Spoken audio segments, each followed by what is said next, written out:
Hello viewers, I'm SB and welcome back to Endless Legend, where upon loading in I was greeted with this. It turns out Gloin, our neighbor here, has some problems with the way that we are comporting ourselves. Imagine how mad he's gonna be when he sees what we do next. So, we kind of have a rough plan here, right? We're gonna try to grab Amenvar and then hopefully be able to secure some more territory around here. At some point, we're going to have to get off of this landmass, right? Because it's pretty small. But we have a short-term plan. One element of our plan that we haven't worked out yet, though, is what we're going to do in 10 turns for our new Empire plan. So, you can see right now it'll cost us 40 influence just to get a single Tier 1 Empire plan. And the thing that's on this node, the Tier 2 of the Science and Industry quadrant, is very powerful, but I think it's going to be quite expensive. So how far off are we from... Okay, when Empire Mint finishes, we'll be able to see what that will cost, because we will be properly Era 2. I have concerns. I have concerns that we may not be able to afford it, even if we do devote a bunch of people to influence. And obviously, devoting a bunch of people to influence is not the thing that I am interested in doing right now. Well, we may just have kind of a crummy Empire plan. Like I said, it does feel like we're starting a little slow, a little soft here, and that's probably just due to rust, me not knowing how to be good at the game anymore. Hopefully, we will not be drummed out of this too quickly. So for the moment, let's just go ahead and end the turn. And what are we going to do with these armies? We probably need to deal with the Sisters of Mercy Village, right? Because, like, if we're not going to be able to do their quest, we're going to have to take care of them the other way. We can't just have hostile units running around in our region, occasionally sieging our city and stuff, and that is what they will do. But I'm more concerned about making sure our settler gets to where they're going safely. So let's run this army back here, and we'll try to make sure the path is clear. I don't know where in this region we're going to settle just yet. Let's take a quick look at that. Let's turn on the resource display here. So, are there anomalies? There are, way in the north. So if we were to settle on this tile, we would get a 5 Industry 4 Science tile and a 5 Industry 2 Science 2 Dust tile. There's not really any food there, and unfortunately that's true basically the whole region. The whole region does not have any food. Also, pathing to this tile is going to be a little bit awkward. Right, like the only way for us to get there... Yeah, we're going to have to go through here or through here. We're going to have to spend a considerable amount of time in Red's territory, no matter what. So actually, what we're definitely going to do is send this army back to meet the settler so that we can pick him up. And I think we're going to use these Dakari Rangers as scouts. We're going to try to establish some vision up here somewhere. Actually, you know what? Probably the smartest way to do that would be to have them turn around. Okay. I have a better plan. Well, a slightly more complicated plan. And for the moment, let's just continue on, right? We're not going to have enough money to buy anything out anytime soon. So just let our cities build. Oh, eclipse time again already.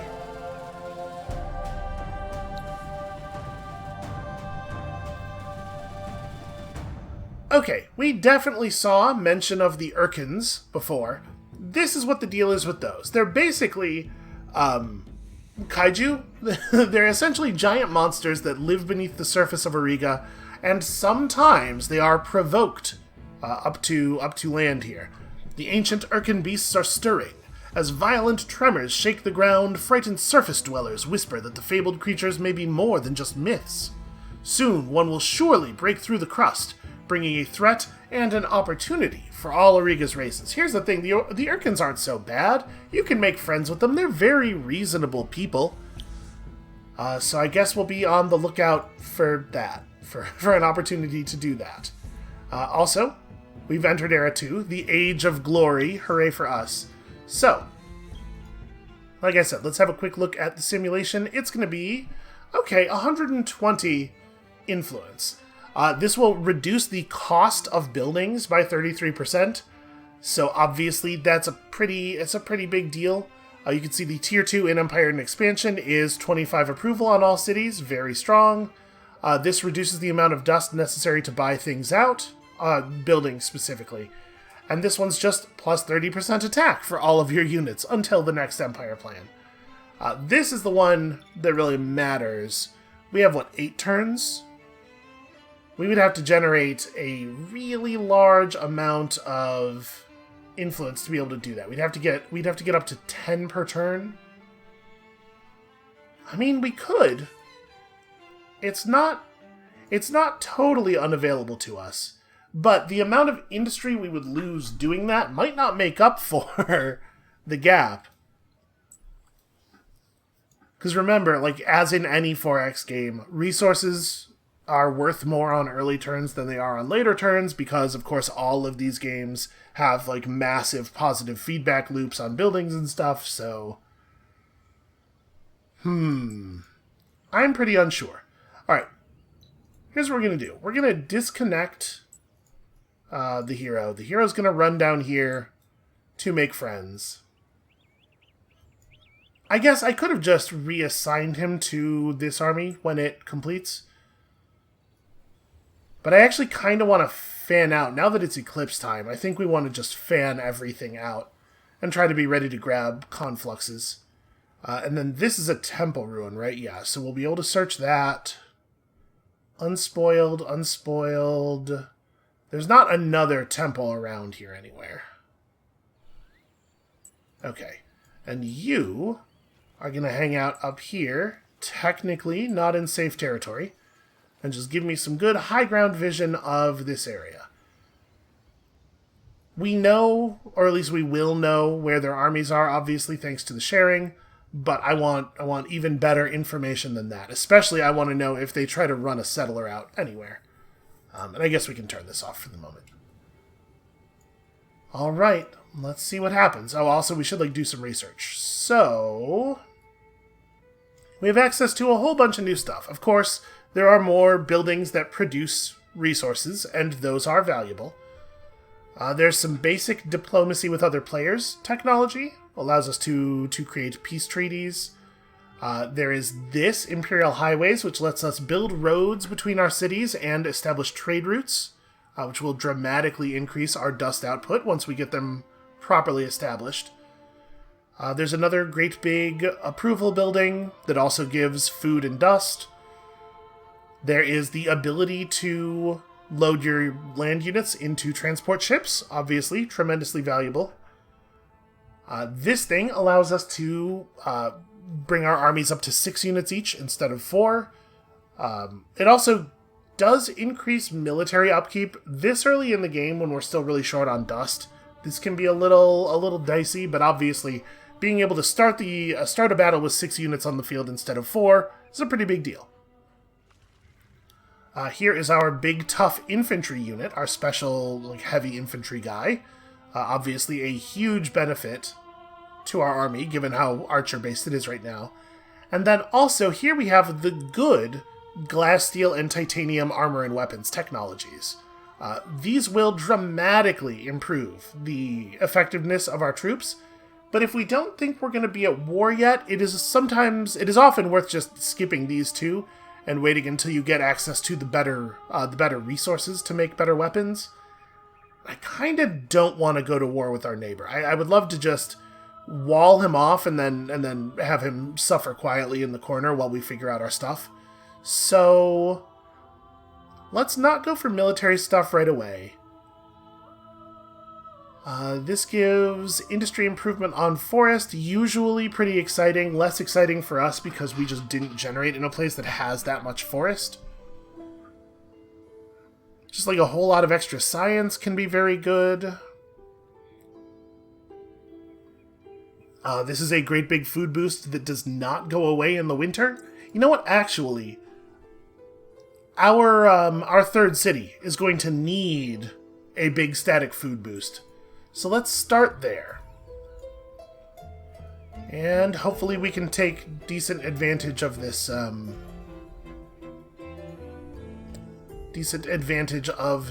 eclipse phase. So the only other temple that I'm aware of is, like, in the middle of their territory, right? And it's the one for the Sisters of Mercy quest. So that would fire and we would have to fight monsters before we could search it for the eclipse rewards. We're just not getting that. That's fine. It's not a big deal.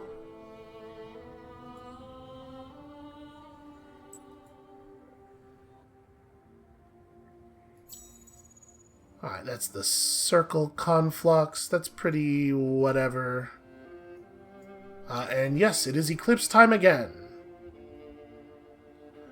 So the sharing ability is active on all regions of the map. Our movement through forests is faster, and let's go get some stuff. Why did my hero's movement... Huh. Actually, all of our units didn't have their movement reset. That's weird. It was definitely a bug. Wait, didn't this say 3 turns before? Did a turn actually pass? I think it did. So I'm looking at this and thinking, like, we could pull people off to focus on influence. If I do that, it won't actually change the number of turns till a birth in this city. But, like, do we want to slow down the construction of this worker by... Oh, well, it turns out not to change things that dramatically. So we could do this for right now, just be at plus 10 per turn.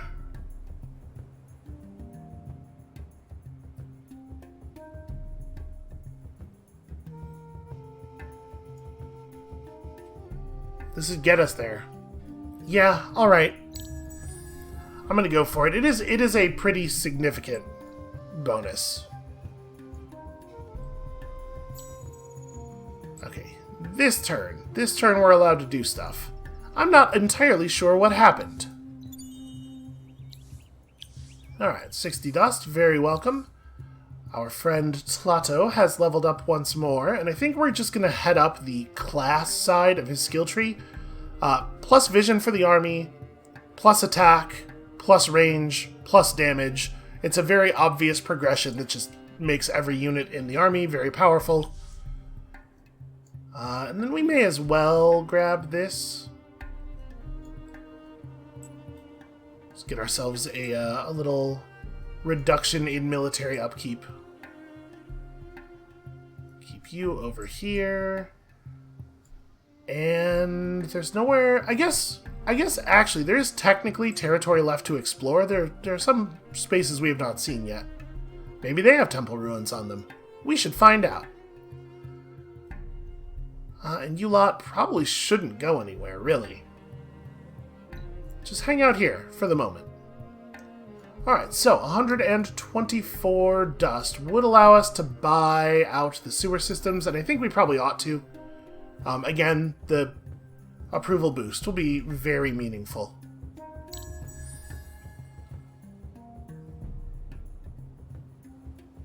What I would like to do is actually found the city on turn 40 right after committing our new empire plan. Okay, somebody else got to 30 units of one luxury resource, not a big surprise. An Urkin has in fact emerged. Breaking through the crust, the ancient Urkin beast's roar echoes across the lands. So they're going to burrow around, they're going to pop up all over the place. Untamed Urkins move between neutral regions they control every once in a while, spawning roaming armies of lice every so often. Urkins can be tamed through combat or by feeding them specific luxury resources. They each will ask for specific things. And once you've tamed them, they will do great and powerful work for you. Do we know where... Okay, it's not actually that far from us that first one came up. Unfortunately, not super accessible to us. Oh, interesting. This is all one region. Okay, that's cool. So you can see here, this is the symbol for grass silk. This is the luxury that the Urkin wants. And once we have this Urkin tamed, we can basically, like, take on these special... We can have it take on special traits by paying other resources, like 15 emeralds for this, or 15 wine for that. And it's a whole big complicated thing, because there are a lot of systems in this game. For right now, we don't need to worry about this. It does not have any effect on us until we can actually interact with him. Or until we run into somebody who can interact with him, I suppose. Okay, so it looks like there is not, in fact, anything really worth going after up here. But the AI has not looted this temple yet, and we know the position of basically all armies on this continent, thanks to the sharing. They don't have anything nearby, so I'm going to try to sneak it. I'm going to try to just go over there and grab it real fast. You should run down here. That's a movement conflux. That's neat. If I were to attack... Ah, okay. If we were to attack these boats right here, we would get to fight them with the city garrison, because the city tiles are inside the battle area. So let's go ahead and do that. I would love to clear this army out. And we'll fight this manually, even though it's pretty simple and straightforward, just to really make sure we're minimizing damage to our hero. Actually, I think that's exactly where I want to be standing. Maybe even further back here. Okay. So they're going to get to go first. They're very fast. So they have free counter. This faction, this race's unit has free counter, which is pretty handy. They are fast moving. They do a bunch of bonus damage against ranged units, which obviously is real bad news for us. And they have a little bit of bonus defense against ranged attacks. They are very specifically anti-archer cavalry. However, they are cavalry, and all militia units have Cavalry Slayer 3, because that's what units with spears get. So this should be pretty straightforward. They are going to ride on our hero, which is a shame, but he's got pretty okay defense. And for real, militia do a lot of bonus damage to cavalry.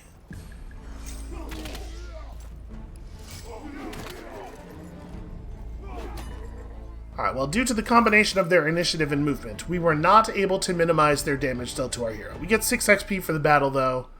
Our militia leveled up off of that, which is meaningful. It totally does matter. Oh, look at all the pearls just sitting there. We gotta learn boats. We need to learn how to boats. Okay, yeah. Stick on that. It's about to be winter, so I don't know that we need to focus on building the seed storage right this second. Let's maybe get our extractors up. The gold extractor at the very least. Emeralds just give extra fortification to your cities when you activate them. It's not really a very good booster, but it does matter because, of course, they do have approval attached to them as well. Everybody likes the shiny thing, so yeah, alright. Alright, we'll focus. Do I still need you-lot on this to get that settler out next turn? Only one of you. Okay, let's build some influence.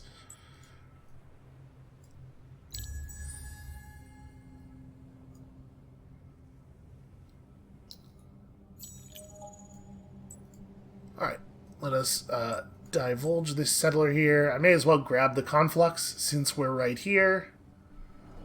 And then go and merge up.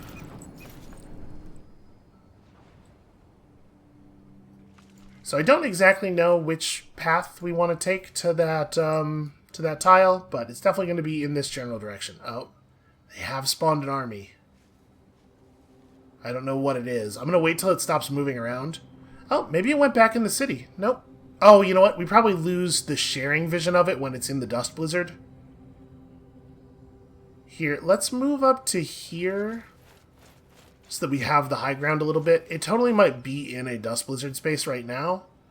We are as well. So hopefully it doesn't know I'm here and it just lets me run in and sneak that.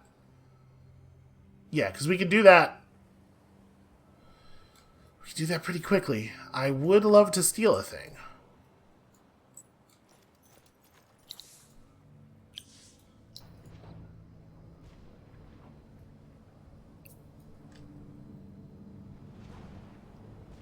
We're going to end up with definitely more influence than we need, but there's another thing we're going to do with it, so it's a good idea to build some up. I have plans. We have plans. So, yeah, for the moment, everything's going basically fine. We are definitely having some dust problems, though. It's not great that we do not have any income at all. All right, let's see if they... Okay, they're... I don't know what the hell they're doing over here. Certainly makes me nervous. Ah, these are all forested spaces, so we do get extra movement through them. Okay, I'm going for it. That's a settler. Ah, your stuff is mine. Oh, right. Okay. Well, I totally, even though I had said that out loud, I totally spaced on it. I was just like, we'll grab the stuff. Okay, so here's what we're going to do here. Our level 2, no equipment, Dakari Ranger does not have any chance of beating these rumblers. I'm going to hit the retreat button. When that happens, we will take damage equal to 60% of our maximum health, and it will cost us our action point. But this army has now also spent their action point because they just attacked. So they can't attack again. I'm going to go ahead and search... Am I going to search the ruin? The ruin will not search, and I don't know why. Okay, that's weird. And then I'm going to run away. And we're going to queue up even more running away for the beginning of next turn. We're going to flee as quickly as we can. We will move faster than the Ursus army will, because we have this bonus move speed through forests. And we're just going to go hide.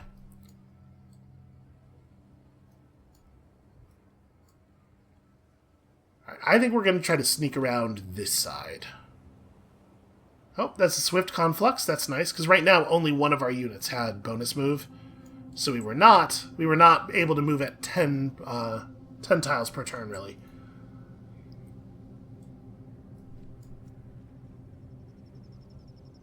This inside my territory has got to be a red army, right?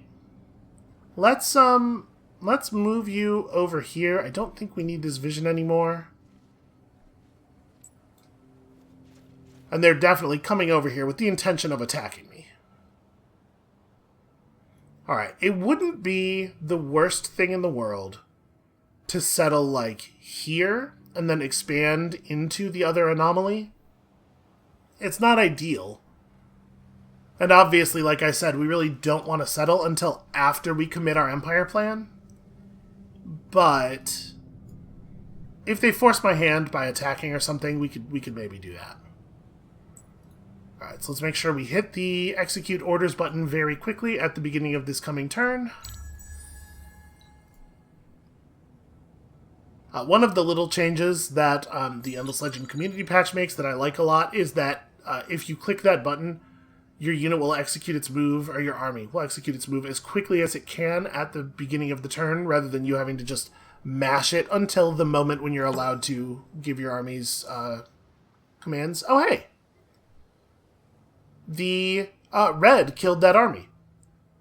And the Sisters of Mercy are overjoyed. Someone has saved them, and they're not really clear on who, but they're crediting me with that. So, this Sisters of Mercy village has become pacified, and now provides us with an additional point of population. We have our 2 plus 1, and now that we have a properly pacified and, still standing minor faction village within one of our regions, we have the option of assimilating them. So this costs influence. It gives us an effect based on the minor faction. Each minor faction has a different one of these. And it allows us to build their military unit. So this can help you fill out the gaps in your faction's military. Like I said, every faction just has 3 military units, so that's not really enough to cover all of the combat roles that you might want. Like, you're always going to feel like there's some kind of gap in effectiveness, and this is a really good way of patching that.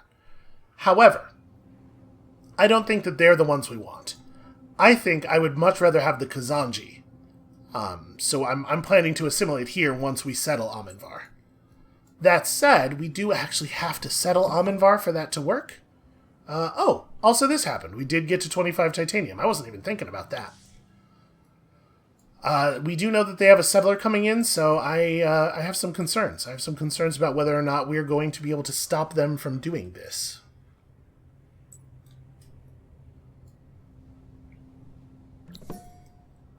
Alright, let's see what's up next for our friend here, Lilk.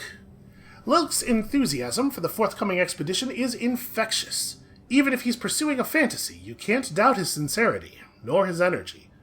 Among the soldiers chosen to accompany the vaulter, you can feel an excitement, a feeling that they have a real purpose, one that might change everything.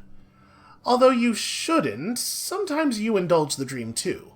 Lilk has weaved magical words about the stars, how each point of light among the millions in the silky black night sky is a chance of a fertile world where your people could be truly free. Lilk has identified 2 sites of endless ruins that show the effects of the great forces that would have been required to lift a ship into the sky. He is convinced that his vindication is near. So we have to go and inspect these 2 ruin sites with an army led by a hero, and when we do so, we will receive a very large amount of class steel. Okay, interesting. I don't know how we're going to stop them from settling. It seems like a pretty critical concern, though. So any 2 ruins on land. Sorry, it's not 2 specific sites. Obviously, that's a little bit of a problem for us right now because we've already searched all of the ruins on our continent. But we'll figure it out. We'll get ships. We'll get on the other side of this. So my plan was basically something like this. Let's commit the move to here. We'll stand in the stealth zone. Okay, so those are both just dervishes. Neither one of those, in fact, is a settler. What are the stats on these dervishes? What do these look like? So they have Cavalry Slayer, not super good against us. 42 attack with 42 defense and 118 max HP. That's frustratingly very good against us. Their attack and defense is a little bit low against Plato, but, he's a ranged unit, and they will be all up in his grill basically constantly. So, yeah, I have concerns. I'm a little worried. And it's turn 38. We're so close. We're so close. Alright, we're just going to let these 2 build what they're building. And we're going to research. We may end up needing better units. But he's not going to declare war on us. No, you know what? I'm not going to worry about that right now. So the question, I think the question of the moment is, do we get the ability to explore and try to find somewhere on other continents to settle, or do we just get trade routes here on this landmass, try to get our money on, try to get our economy into a stronger place, and then figure out boats after that? I think I'm inclined to lean this way. Although, if it's taking 6 turns per research, maybe we should push science a little bit more?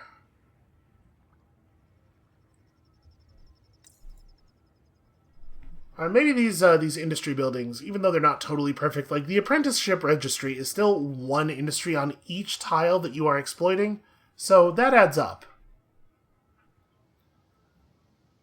The canal locks from hydrology will make 1 city a real, production powerhouse, and, obviously building that in the capital, especially early on, can be very, very powerful. I'm actually pretty torn. I don't think we need weapons tech. I think we're going to be able to avoid weapons tech for the moment. We don't really need central markets, but they do give food and dust. And right now, it's going to be hard to keep the Empire sitting above the 90% mark with another city. You know what? Let's go markets. Let's push for that.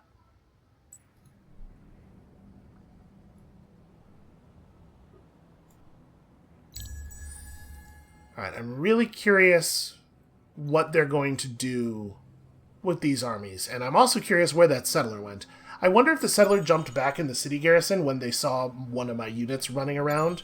Like if they felt unsafe. Okay, we're having a small problem. They're not getting very aggressive, though, with the settling. So I'm just going to go ahead and move into the tile we want to settle in because it does have a blizzard. We will be invisible there. And we finished building stuff, and we are still building stuff, and this is happening. An enemy army has started pillaging one of your regional buildings. So this is one of the really annoying things that loose neutrals will do.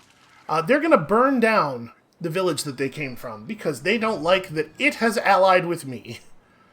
If they do this, the village will enter a pillage state for like 8 to 10 turns, and while it is pillaged, we do not get the bonus point of population from it, I believe, which obviously is very annoying. I would like them to not do this. The good news is, Sisters of Mercy are actually like a very... if that unit doesn't have any special equipment or anything, it's actually a very, very poor combat unit. So we can probably take them with... Oh, and we can definitely take them with just this one archer and the city garrison. I have no doubt of that. So that's going to be our plan over here. We're going to jump them. The city is... Yes, it is just barely within the battlefield. Okay. That is how we will handle that. You need to, I don't know, just kind of head back in the direction of civilization here. And you just party right there. I mean, this is totally going to work out. So we're going to need 30 influence to assimilate the Kazanji, plus the 120 for our empire plan. So I'm going to leave all of our people on influence for just a little bit longer.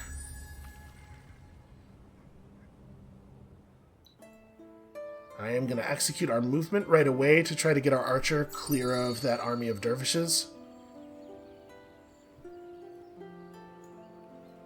Alright, they may come over here and attack us at this point.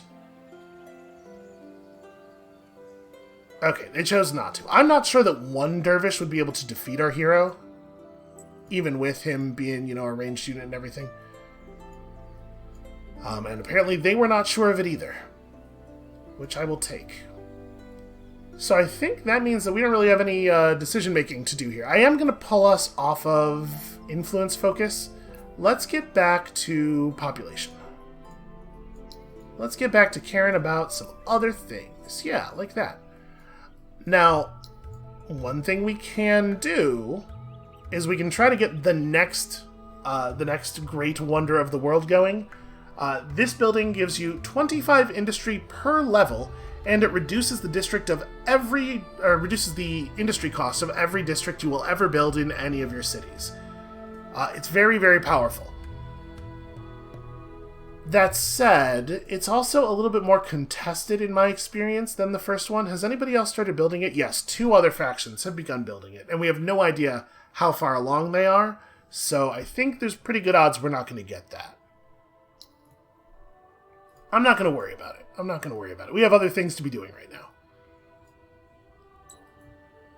So, for the moment, I guess a lot of us are just kind of in the places we need to be doing the things we need to be doing.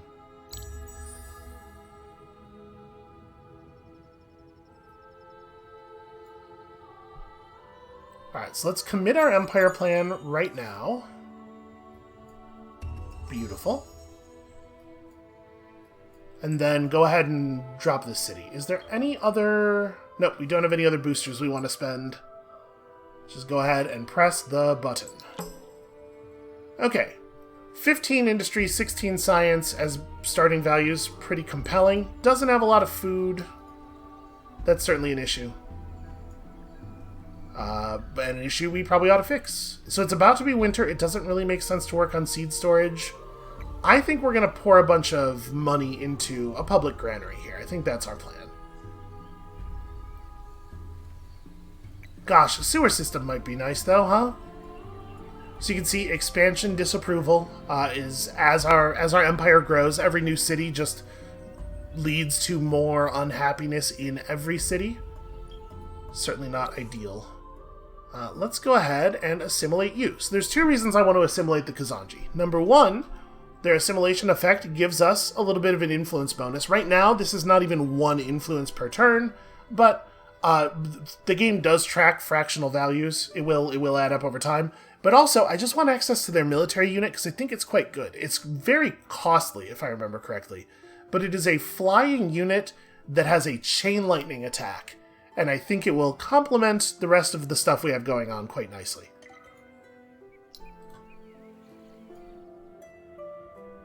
Alright, so Amanvar has the 1 point of population from the city itself, plus the Kazanji working in it. And we'll just focus on food. I'm going to go ahead and just buy this out, I think. Well, we're minus 20 per turn right now. Maybe that's not a good idea. Hold on. One thing that we definitely can do is reassign our hero, now that his job down there has ended. And that helps with our money a little bit. But yeah, probably we're not in a space where we should be buying stuff like that out. Okay, somebody else finished the legendary building. We are definitely not in a place to... Oh, right, we had gold running, too. That's part of the reason our income looked as good as it did. Well, we can get a basic gold building going here. Man, do I want to... I might want to prioritize this over the Nidya, just like we're desperate for money right now. It is actually pretty bad. Okay, and the Sisters of Mercy went and attacked us foolishly. Once again, let's play this out manually just to try to minimize damage to our important units, by which I mean this archer. So, Sisters of Mercy are... the Justiciar is a simple infantry unit with only 2 move speed, and forest tiles cost double in combat, just as they do in world map movement. So actually, we're totally fine to get a little bit aggressive on them. Although, actually, I started this guy so far back, he can't even attack on the first turn. I maybe overcommitted a little bit on the caution. We'll have our hero move to here and fire at them, and then I want both of the militia focused on the same one.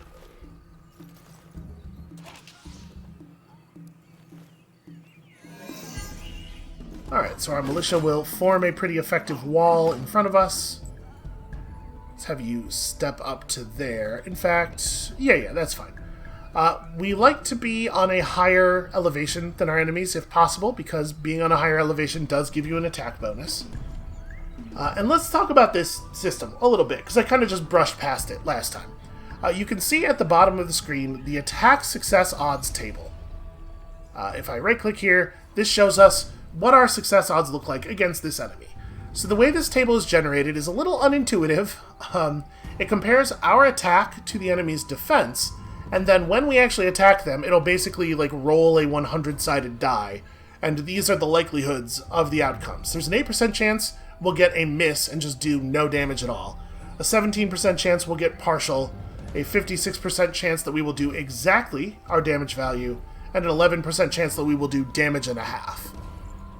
And it's always going to work like this. The greater the degree of your attack being higher than the opponent's defense, the more weighted toward the top end this table gets. They are benefiting from being in a forest right now. They do get bonus defense from the trees. So maybe we should be shooting at the other one and just letting this militia keep that one in line. Although actually they move before our militia do, so I don't actually get to determine how the melee attacks go. But we can shoot at the troops that are in the open here. Alright, easy enough. You have a tremendous amount of things to consider when setting up your orders in Endless Legend, and I know a lot of people find the combat system very difficult, but the way it's designed, it gives you a lot of interesting decisions to make during combat a lot of the time. It's just a little bit unintuitive, I think mostly due to there not being great tutorialization around it. Okay, so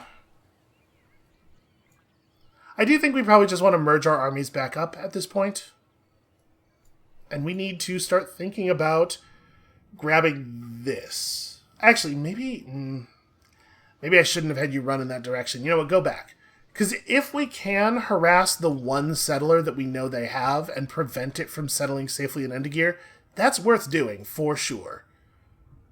But I wonder if it's worth just trying to force another settler out really quickly.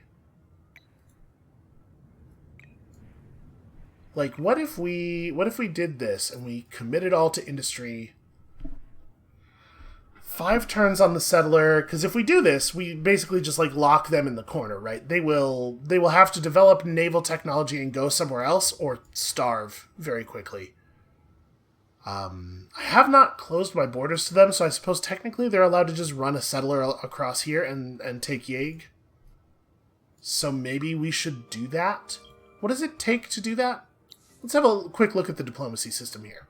So, this is another one of the things that we have to spend influence on. Anytime we make an offer to another player, each term that we put into the offer has an influence cost.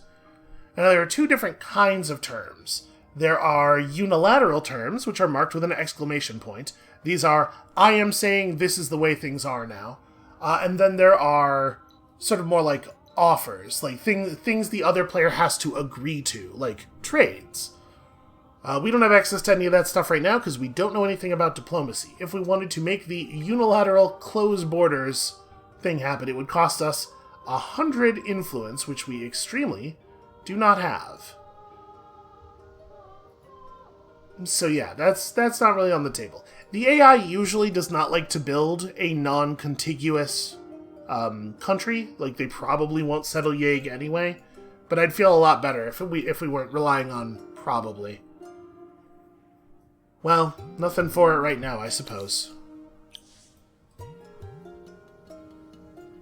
We really want to spend as much of this 20-turn period building buildings as possible, obviously, since the Empire plan that we picked gives us a discount to that, but not to unit prices. So I think we are going to rush the settler out and take Endegear, and then probably just focus on economy from there.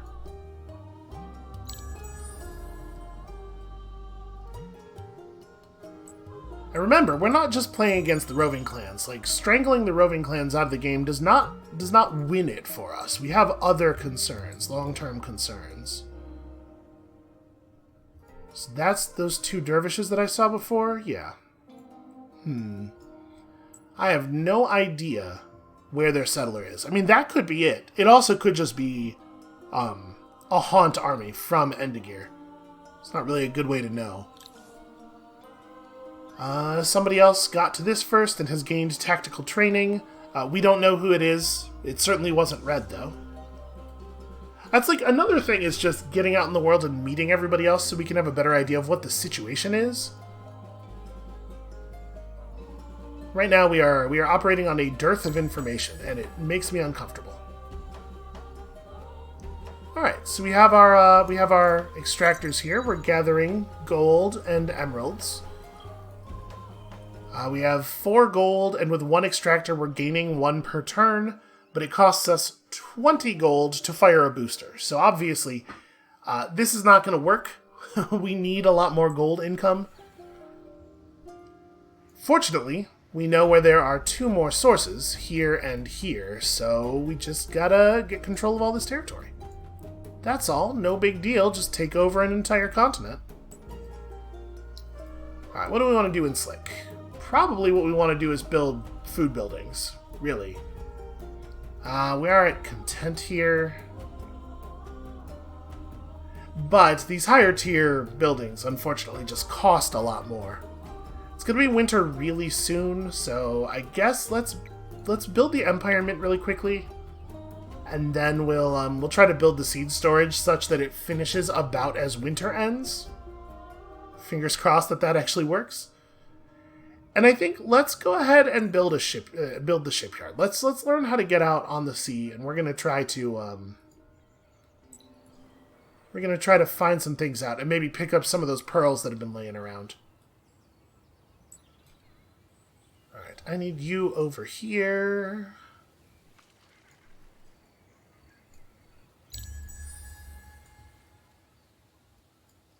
So that army's gone awfully far south. It's basically gotta be a neutral army, because I have to imagine that Red would have settled by now, if they could.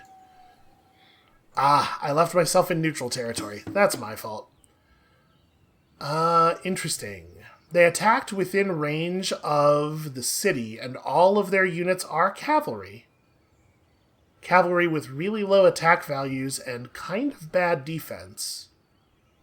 Yeah, they all have defense lower than our attack. Interesting. I'm going to think about that. I honestly don't know what we're going to do there. So where do I want you to be? I kind of want you to be... Oh, I was going to say, let's get up on this cliff and do the watchtower thing, but there's actually no way to access these tiles. Huh. Alright, yeah, then, like, over here somewhere?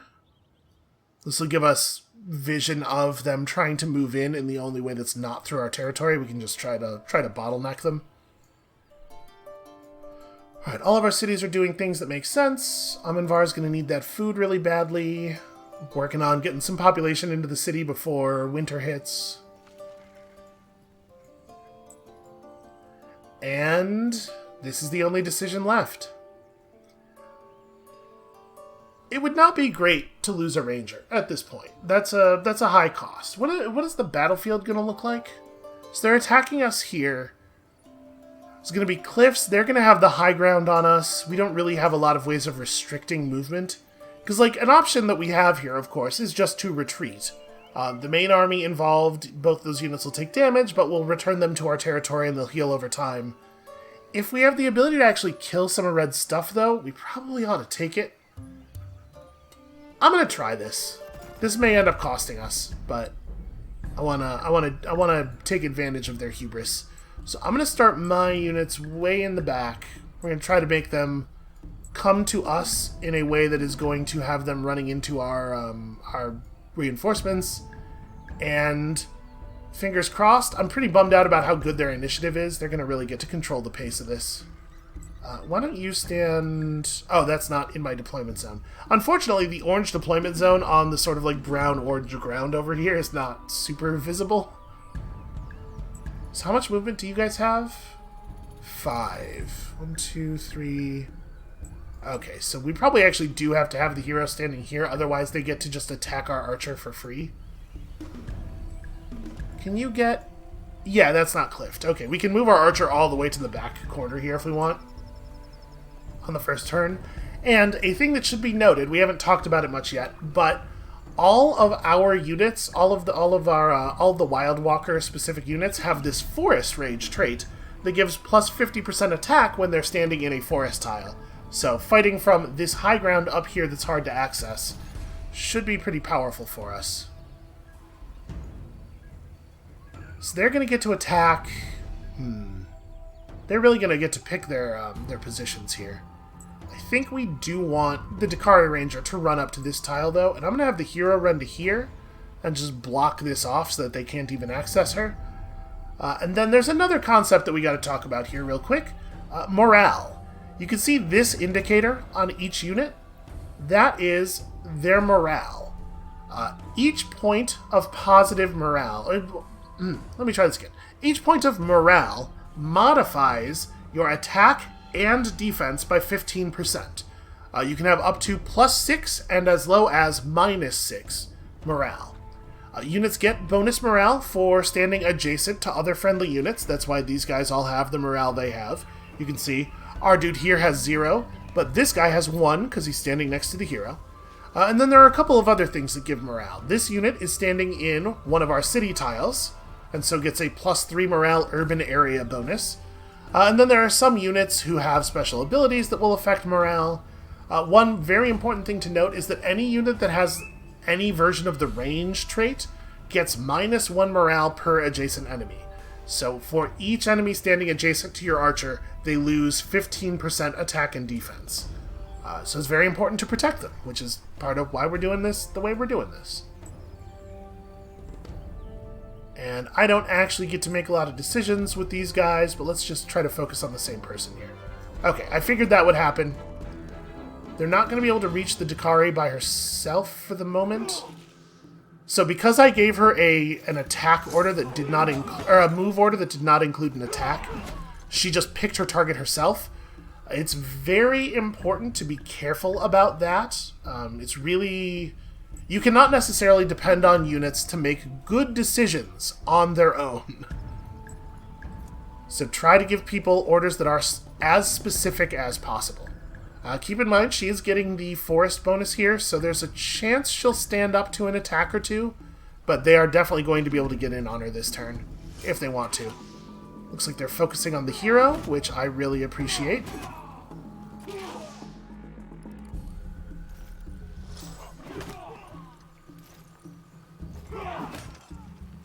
Okay. So our hero's dead. Not dead. Our hero is badly wounded, is maybe a better way to put it. I would prefer... Here, let's focus. Let's have all three of the units be pointed in the same direction. Obviously, this is going to happen, though. That's pretty bad news for us. So we are going to lose that Dakari Ranger. They're going to lose probably all of their units as well. So you can see down at the bottom of the screen here, it says Phase 4 of 6. There are up to 6 rounds in a battle. It is possible that a battle will conclude with neither side actually being removed. In this case, they are definitely going to actually lose. But that hurt us. That hurt us for sure. Very difficult for cavalry units to beat militia, especially in the early game. So, our hero's not actually dead. Heroes don't die. But our hero is out of play for several turns. The Dakari Ranger is absolutely very dead. The city's militia will regenerate very quickly. So, how long is Tlato out of the game? Tlato is disabled for 20 turns, or we can buy this off with dust, and it's not terribly expensive to do so. I don't remember where we do that. Is it on... Wait. There's a display somewhere. Oh, here it is. Nope, this is a display of our armies. Here we go. Hero management. Okay. So each turn, the cost of the restore will come down.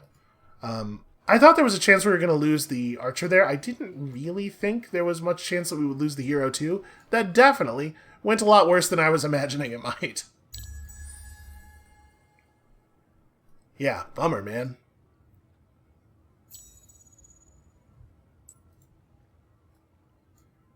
So I'm very curious what these two are up to. Remember, they can't attack us inside of our own territory. So if I'm worried about this unit's safety, I'm going to withdraw. Let's get back inside our own borders. They would have to declare war on us to be able to attack us within our borders. Which they will not do on account of they cannot, literally cannot do it.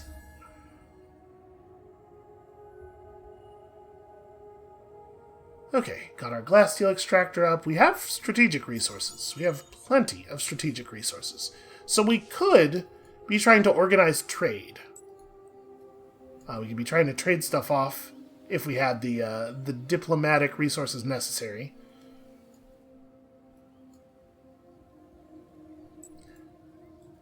I'm wondering if they're just trying to, like, threaten me with those dervishes. That's probably their settler, huh? Well, if they end up settling this, we'll just run this settler that we built up to Yig, where there are still luxuries worth having and stuff, but yeah, they may have created enough space here for this to be awkward. And Slick finished its dust building, so we are not in desperate need of more resource extractors. Maybe we just go to... Well, let's get some more of these basic buildings out, right? Like, just flat resource gains. Definitely valuable. So your plan is going to be to walk a little bit slower than I was expecting, because I really thought we were still going to have that hero to lend extra movement speed.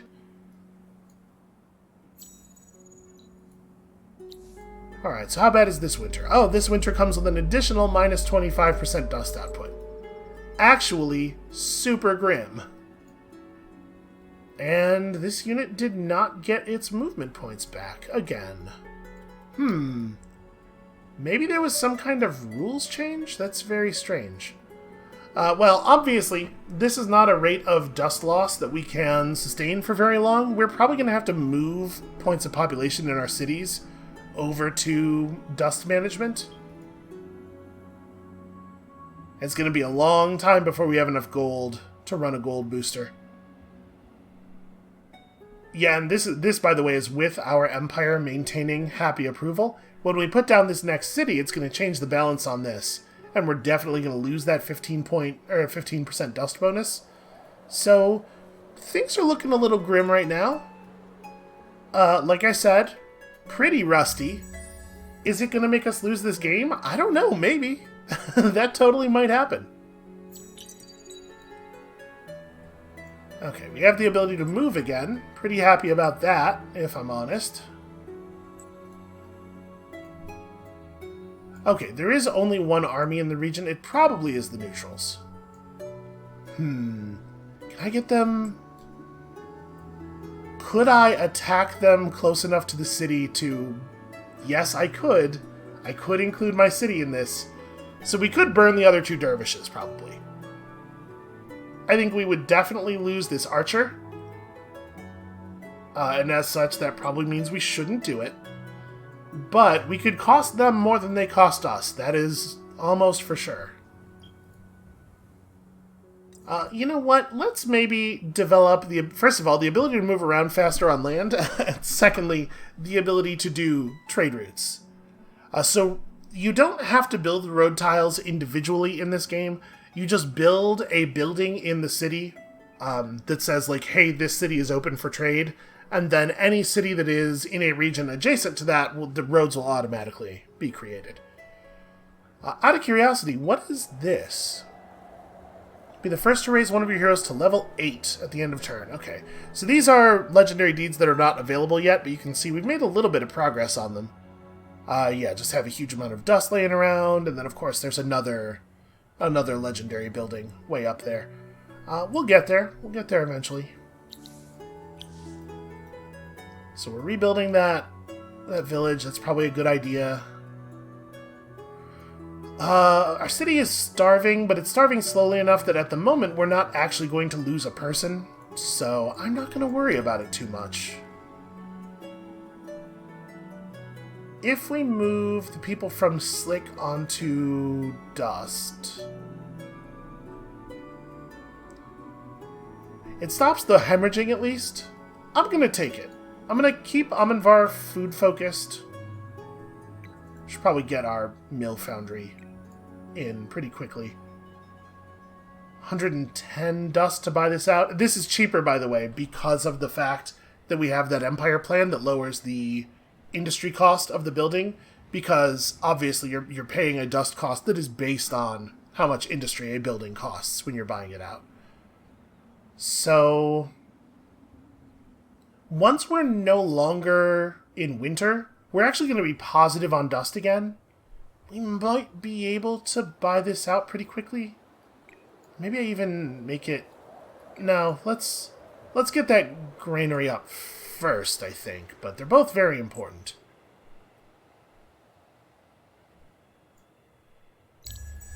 And then once Undand is done building another point of population, we'll probably refocus that one as well. You know what? I should definitely grab this before they do. Yeah, get out of here. And actually, if I attack them from this angle, I'm going to do that. If I attack them from this angle, the territory is a little bit better. We're going to not include our settler in battle as a reinforcement. I think that's a good idea. Okay. And then, yeah, we're going to do this. And I get to take advantage of all these wonderful cliffs. Unfortunately, I can't start up here because there's no way to path up here. Is there a way to path up? No, actually, this is very locked off. So the first turn is going to have this unit moving 5 spaces around in a really awkward way. Honestly, this is not bad. We're going to get our militia into the bottleneck here. I think this is going to be really, really rough for them. So everybody focus on that unit. It's going to move around to here. Our archer is... We have 4 range, 1, 2, 3. So if we just move to here, we get the shot. Here's a concept that's very important to understand. If you just order one unit to attack another unit, it will move in whatever way it thinks is smart to perform that attack. If it has range without moving, it'll take the shot without moving, but otherwise it will execute some movement that it thinks is smart.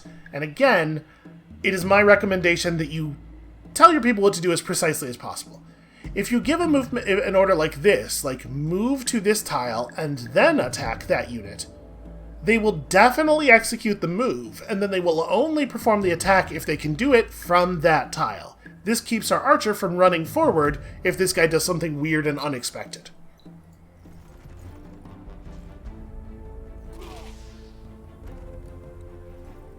Alright, and then militia rush forward into the breach, and all is well. Let's see. So you're gonna move up to here or here. Can we get the shot from... Yeah, we should be able to take this shot from the forest, right? Because you're the fast guy. Yeah, and then both of you attack there, not that you really are going to get a choice. They both just chose not to move, which is not what I was expecting. It was actually very clever on their part, because now I've moved my units forward. Yep, it's smart. Alright, you run back here and handle it. I did not see that coming.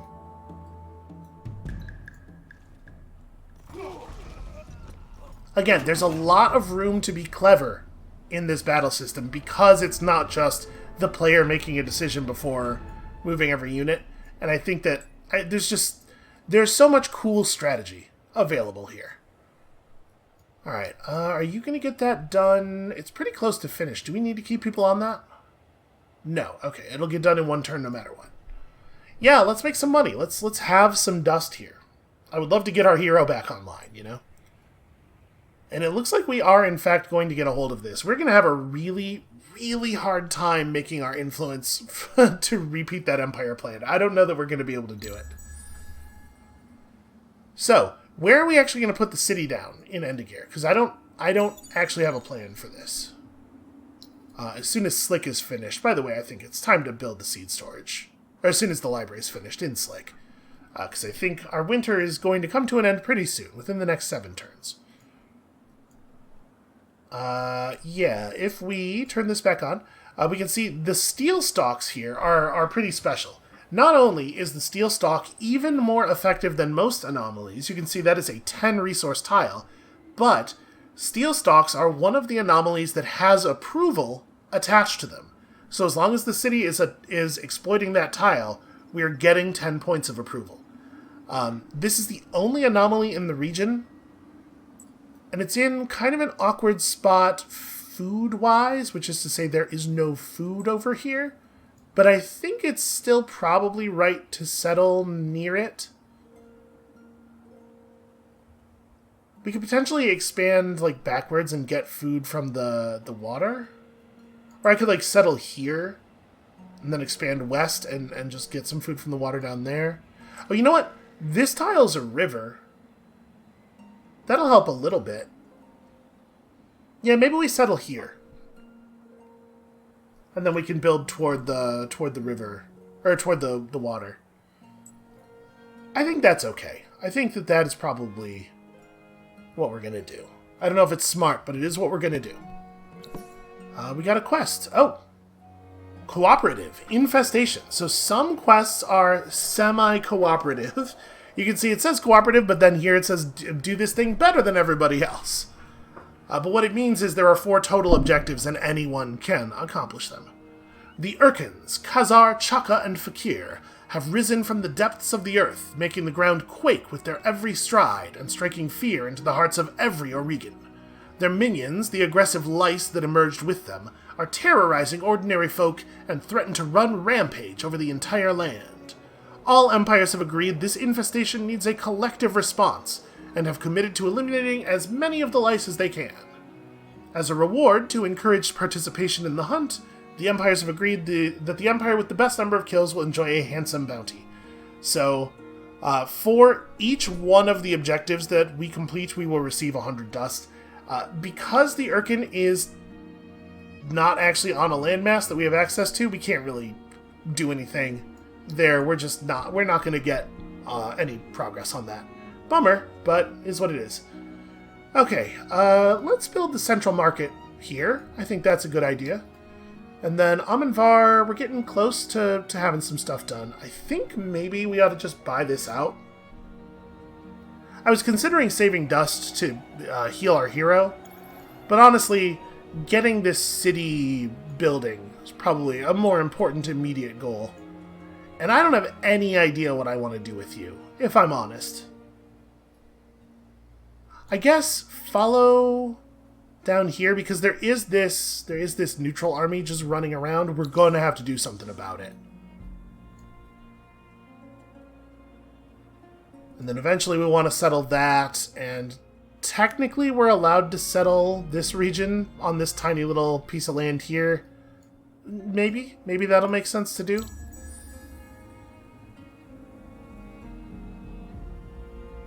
Please let winter end. It would be so nice if winter were to come to an end. Oh hey, pearls, cool. Red's probably mad about the yep. Nearly an act of war. Nearly.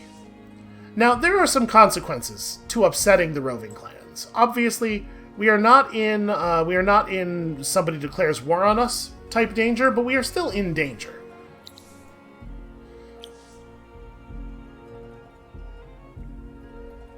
We'll talk about the consequences for angering them a little bit more soon, because I think it's probably going to come into play. For right now, let's just continue running.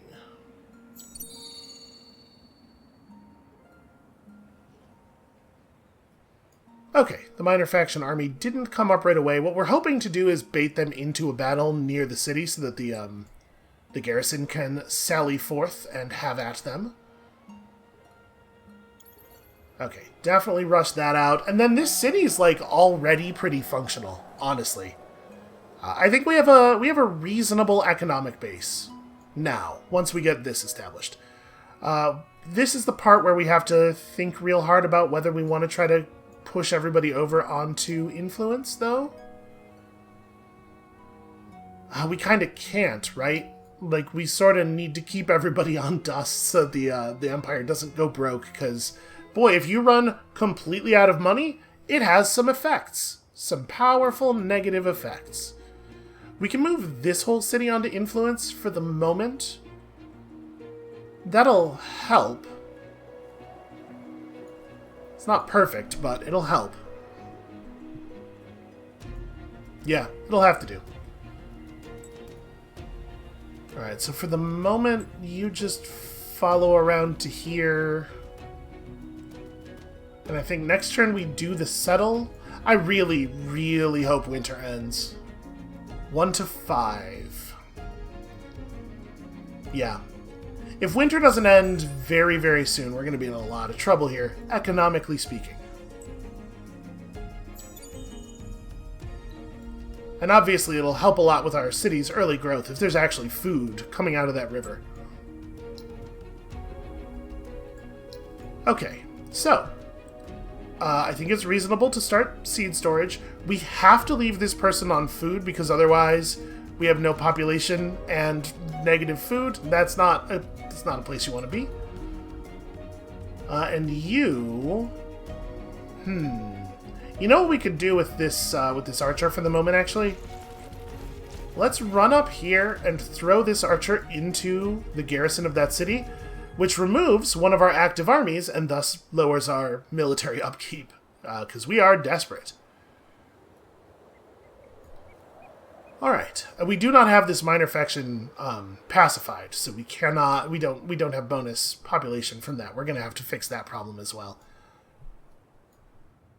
And the people who wanted us... Sorry, we need to settle Mok to impress these guys. For some reason I was thinking that was the quest we'd gotten from the Haunts. Okay, well, it's not ideal. This is going to be a tricky problem to navigate. Do we want to finish the sewer before the seed storage? Yeah, probably. Being unhappy, obviously, is a real bad time. Approval matters. Approval matters a lot. Alright, come on, winter. Come on, summer, I mean. There we go. Okay, all of a sudden we have a functional economy and everything. Okay. So the winter has ended. We need to build our altar. That's a thing that needs to happen, and probably pretty soon. What is this? The ruins of Auriga are perilous places, even for those who wield exceptional powers. A courier has arrived with a message from a distant land, reporting that a mysterious figure has been trapped in some sort of disaster at one of the Endless's ruins. Furthermore, the being in question appears to be one of the dust-wielding heroes, given that they had been moving large masses of rock in an attempt to work their way out. Fascinating. Another hero among your officers and administrators could only be advantageous, though if they are wounded, the trip may not be easy. So we have to... Okay, that's not that far away. And I just have to get anyone to it? Just reach the ruin, be the first empire to reach it. I think that's likely to occur. Except, of course, that we don't really have any units right now. Well, it's a problem that we will solve. So we're going to call the episode here, but before we do that, let's just take a quick look at this. 240 influence to maintain this empire plan over 4 cities. That's probably just not happening, right? We need another 150... Well, we have 6 turns to get 150 influence. It's not 100% outside the realm of possibility, actually. Because we could move a lot of people from Undund and Amenvar over to influence at this point, or Undund and Slick. It's probably worth maintaining it, honestly. Can we get there? Yeah, we can get there while still maintaining positive dust, too. Or at least non-negative dust. Because that does it, right? Yeah, that'll get us there just in time. Alright, I think that's probably the plan. You and Endigir, you might want to move over to industry, actually. Nope, never mind, you don't make a difference.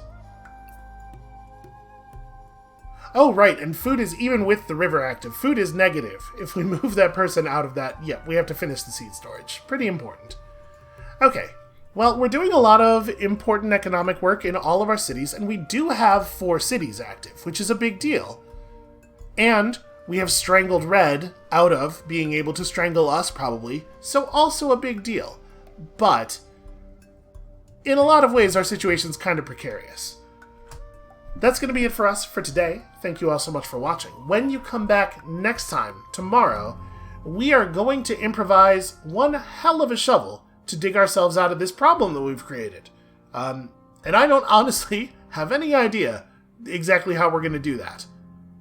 And we'll see you then.